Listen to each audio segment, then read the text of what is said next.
guys, so today I'm in the garage and I pulled all the plastics off of the CRF110, pulled the handlebars off.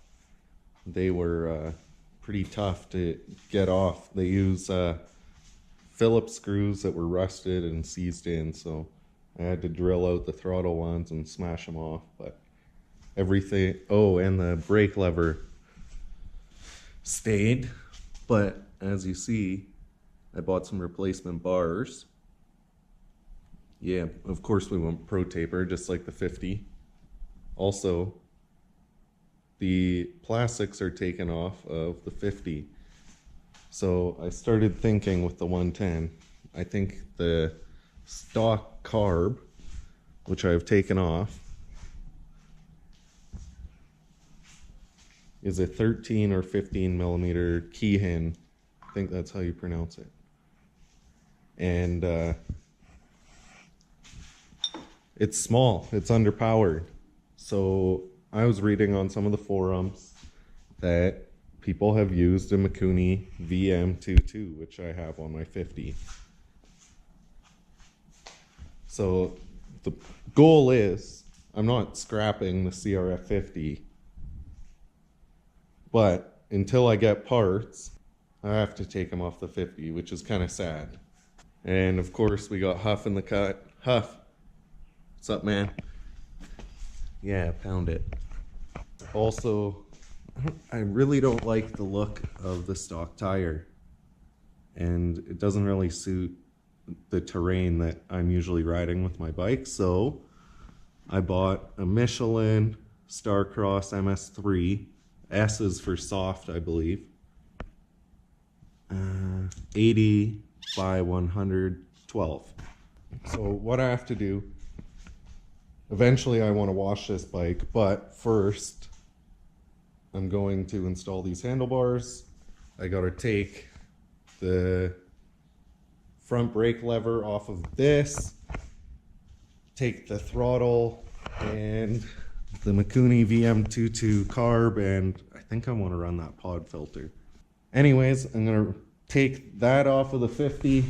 We're gonna install it on this, and we're gonna install those handlebars and eventually the rear tire. I'm going riding, not this weekend coming up, but the next, so I'm getting prepared.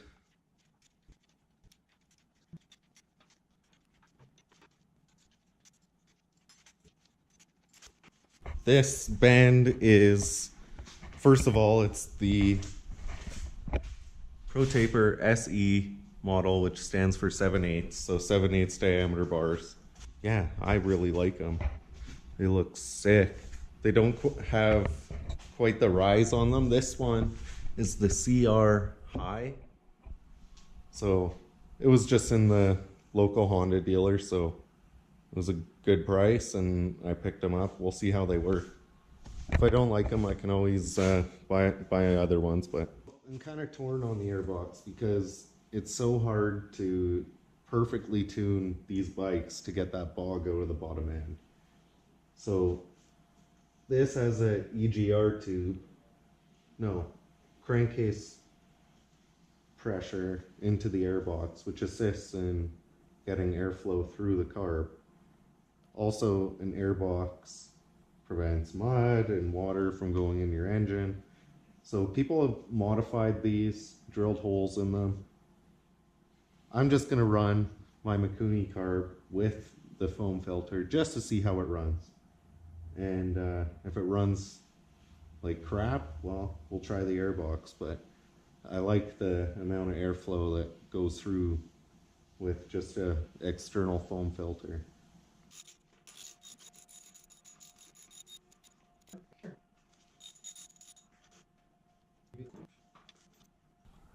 Okay, so when you're doing this, you want to make sure your fuel is to the off position.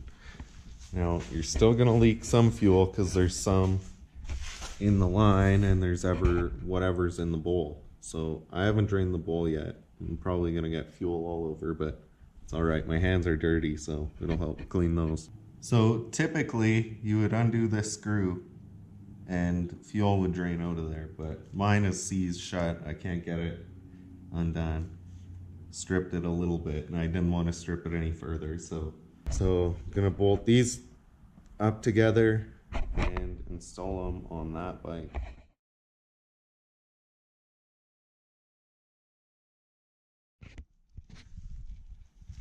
But yeah, big difference in size, especially diameter of this. Obviously you can't see this because it's all sealed up.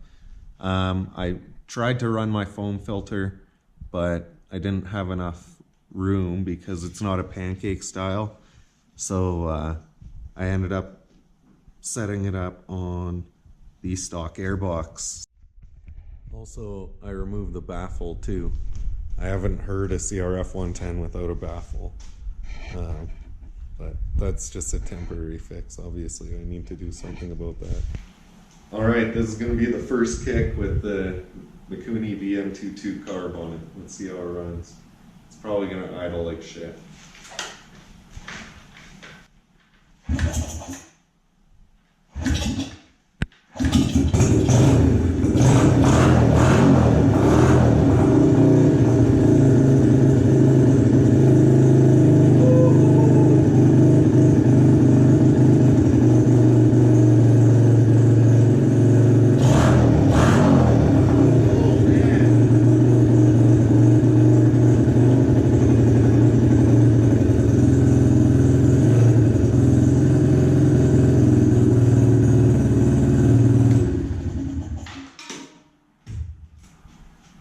It's after 10 o'clock on a Friday. I'm gonna throw the baffle back in. Tomorrow, I promise you guys, we'll take this thing for a ride. Hey guys, so it's the next day. I was up until about 11 last night working on this thing, getting the plastics and everything back on after I got the carb on. And had to work today, so I just got home from work. I'm gonna start this thing up, let it idle, then I'm gonna take it for a rip.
Tire needs some air.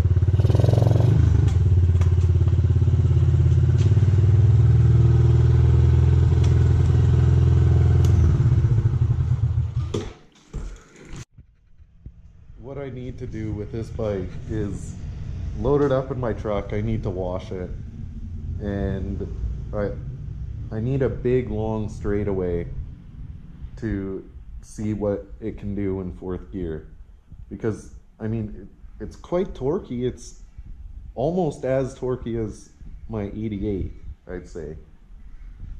But it just lacks horsepower, I guess. So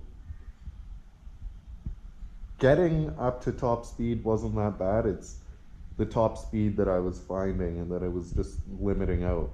This is just 9-to-1 compression. So I did a compression test on the engine, and I mean it hit I'd say 141 psi and held it, but nothing more. So I don't know if that's a good number or if it's a bad number, but there's plans in the works, I'll just say that. The one positive I will take from today is that I can lean that bike over pretty hard. And if the front tire needs some air, and it hooks up on the corners and I can steer it. That one, it's a little bit tougher, I would say, just because all of your leaning is done with your body on that. But that's it for today's episode. So thanks for watching. Like, comment, subscribe, and have a good day. See ya. 100% stunt. Yeah!